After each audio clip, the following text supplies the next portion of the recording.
జాతకాలు రాస్తున్నాడు చంద్రబాబు నాయుడు గారు. అందరి జాతకాలు అంటే ఈ శాసనసభ్యులు ఉన్నారు, 7 శాసనసభ్యుల జాతకాలు కూడా రాస్తున్నాడు. చిత్ర రాస్తాడు. వాళ్ళ అబ్బాయి ఏమో రెండు పుస్తకం రాస్తాడు. ఈ ఉపన్యాసం వింటే ఉడికిపోతున్న పడిని ఏ విధంగా కాపాడుకోవాలనేటువంటి తప్ప మళ్ళా తిరిగి అధికారంలో వచ్చేటటువంటి రాజకీయ పక్షంగా తెలుగుదేశం పార్టీలో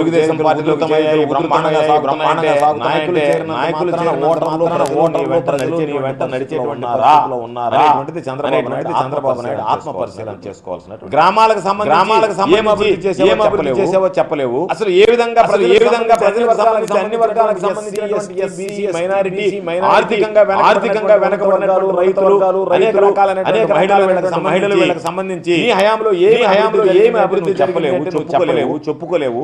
ఆత్మస్థుతిని వల్లవేస్తూ మిగతా వాళ్ళందరూ బ్రహ్మాండంగా పనిచేసినట్టు బ్రహ్మాండంగా పనిచేసి ఇబ్బందులు ఎదురయ్యాయి. బంగాళాఖాతంలో భవిష్యత్తుకు నా గ్యారెంటీ అని చెప్పి ఒక పాంప్లెట్ చేసి కూడా జరుగుతోంది. ఆయనకే గ్యారెంటీ లేదు.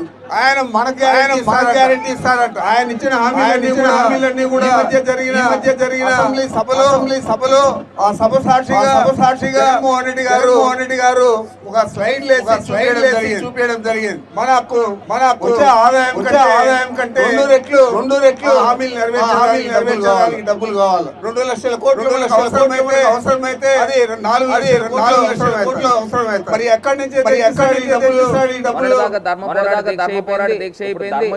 ధర్మయుద్ధం అంటున్నాడు. ఈయనేదో పెద్ద ధర్మరాజు లాగా. ఏమండి చంద్రబాబు నాయుడు మీరు చేసేది డ్వాక్రా మహిళలు మాఫీ చేస్తానని చేయకపోవడం ధర్మయుద్ధమా అని అడుగుతా ఉన్నా. రైతులకి రైతన్నలందరికీ చేస్తానని మోసం చేయడం ధర్మయుద్ధమా అని అడుగుతా ఉన్నా. జాబ్ కావాలంటే బాబు రావాలి అని చెప్పి బాబు చంద్రబాబు కూడా వచ్చేసాడు.